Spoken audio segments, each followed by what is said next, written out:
अस्सलाम वालेकुम। 7 RY में यास्मीन खान और आज 8 मई 2026 नाजिर इंटरनेशनल न्यूज़ को शुरू कर रहे हैं। इंटरनेशनल न्यूज़ में ईरान जोहरी प्रोग्राम ख़त्म करने समेत कई मामला पर आमादा हो गया है। ये ट्रम्प का बयान आया है। आपको पहले मैं बता रही थी कि यस्टरडे के वीडियो में बताया था कि इसने कहा था 24 आवर्स जो है वो बहुत ज़्यादा अहम है और ये जंग का हम आखिरी फैसला कर रहे हैं। अब इसके बाद ये बयान इसने चेंज करके दिया, यानी कि हालात लगता है फिर कुछ मुआहदे की तरफ आ रहे हैं। अब इसके बाद ओवल ऑफिस में यानी कि मीटिंग करते हुए मीडिया के सामने ट्रम्प ने कहा कि ईरान अब शिद्दत से डील चाहता है और ये बहुत ज़रूरी है कि ईरान सिर्फ न्यूक्लियर पावर ना बने और ईरान के असल ओहदेदार तो मारे गए हैं, वहाँ रजीम चेंज भी हो चुकी है।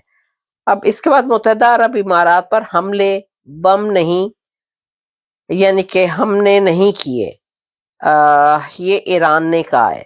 अब अपने हरमस की बहाली के लिए अमेरिका को पाबंदियां खत्म करना होंगी, ईरानी सदर का बयान। यानी कि जो कि मुत्तहदा अरब इमारात पर मिसाइल मारे गए थे 2 दिन पहले, ईरान ने इसको डिनाई कर दिया है। अब इसके बाद मुज़ाकरात जारी, यानी कि ईरान के साथ जल्द मुआहदा तय पा जाएगा, अमरीकी सदर ने ये कहा है। और तेहरान हुकूमत भी मुआहदा करने में दिलचस्पी ले रही है। ये सारे बयानात ट्रम्प दे रहा है। अब हम ये भी है कि कहा जा रहा है कि हमने ईरान की बहरिया और फजाई ताकत को तो ख़त्म कर दिया है।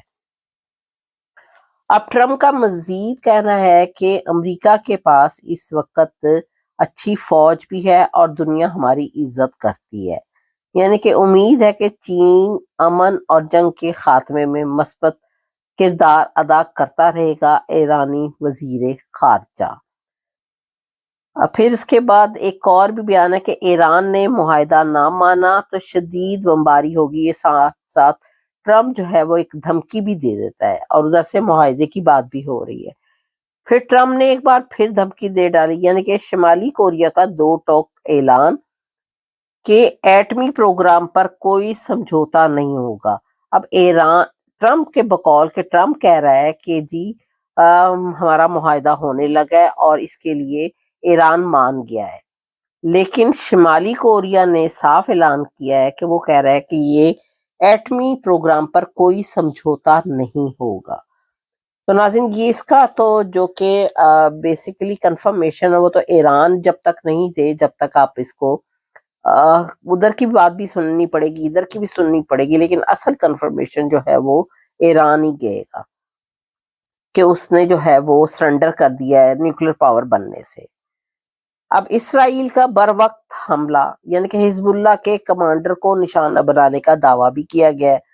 अमेरिका और ईरान इसराइल के मकासद मुश्तरका है, यानी कि ये दोनों आपस में एक दूसरे का साथ दे रहे हैं। असल में ईरान से यूरेनियम को बाहर निकालना सबसे अहम काम है, नेतन्याहू का बयान है नाज़रीन।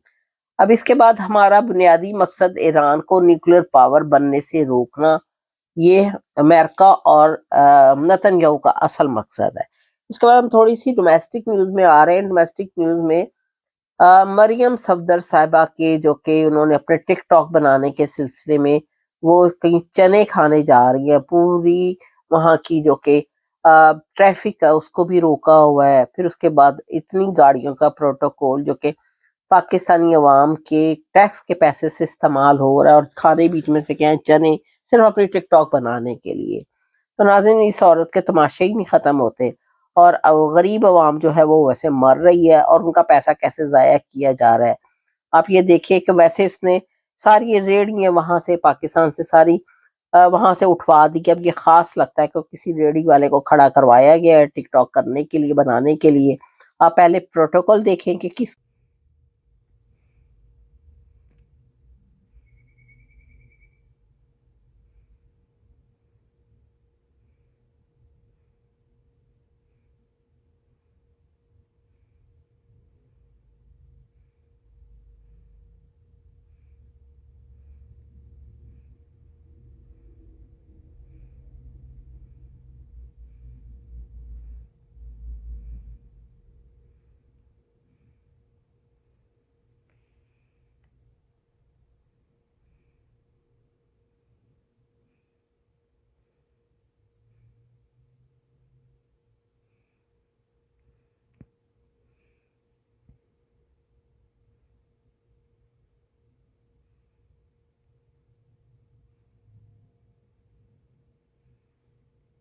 قدر گاڑیاں جا رہی ہیں، جا کے کرنا کیا ہے کہ چنے کی پلیٹ کھانی ہے.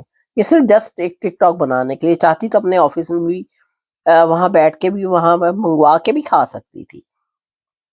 پھر اس کے بعد آپ یہ دیکھیں کہ وہاں پر خود جا کر اور جسٹ ٹک ٹاک بنانے کے لیے اس ریڈی والے کے سامنے کھڑی ہے. تو ناظرین یہ اس طرح کے تماشے کر رہی ہے، اس کو یہ نہیں پتہ چلتا کہ مجھے اگر میں غلط بیٹھ بھی گئی ہوں تو کم از کم قوم کے لیے کام کروں. اس کی عیاشیں اس ایج میں بھی، بوڑھی ہو گئی ہے لیکن اس ایج میں بھی نانی بنی ہوئی ہے، پھر بھی باز نہیں آ رہی. تو یہ اپنی ینگ ایج میں کیا کچھ کرتی ہوگی. اب اس کے بعد عمران خان کی صاحب کی جو کہ آج فرسٹ ہیئرنگ تھی، مرکزی اپیل تھی، یعنی کہ 190 ملین پاؤنڈ کے سلسلے میں. اب پہلی سماعت جو کہ اس میں ہوئی ہے اور وہ بھی کافی ٹائم بعد 20th اس کی نئی ڈیٹ پڑ گئی ہے. حالانکہ اس بیچارے کو بے گناہ کو خام خواہ کا جو کہ اندر بند کیا ہوا ہے اور خام خواہ کے اس کے اوپر مقدمے بنائے گئے ہیں. اب تمام لائرز کو بھی کہا جا رہا ہے کہ 3 بجے اڈیالہ کے باہر یعنی کہ دعوت دی کھانے کی دعوت نہیں کہ وہاں پر پہنچے، یعنی کہ ٹیوزڈے کو بلایا گیا اور عمران خان کی بہنوں نے سب کو بلایا. سہیل افریدی صاحب نے بھی کہا ہے کہ ہم بھی جائیں گے. تمام لائرز بھی اور جتنے بھی ورکرز ہیں اور ان کے کارکن ہیں، یہ سارے جو ہیں وہ 3 o'clock جو ہے وہ اڈیالہ کے باہر جو ہے وہ ٹیوزڈے والے دن سب پہنچیں گے. تو ناظرین میرا چینل جی 7RY کے ویسے ہونا وانا کچھ بھی نہیں ہے، لیکن جب تک کہ 2-3 کروڑ بندہ اکٹھا باہر نہ نکلے، اور عدالتیں تو ویسے ہی بکی ہوئی ہیں، آپ ان سے کیا توقع کریں گے کہ یہ لوگ صحیح فیصلے کریں گے؟ یہ ناممکن ہے. جن لوگوں کو گھر بیٹھے ہوئے لفافے مل جاتے ہیں انہوں نے اس کے مطابق ہی کام کرنا ہے. تو ناظرین میرا چینل جی 7RY کے اس کو سبسکرائب کیجیے گا. Thank you very much. خدا حافظ.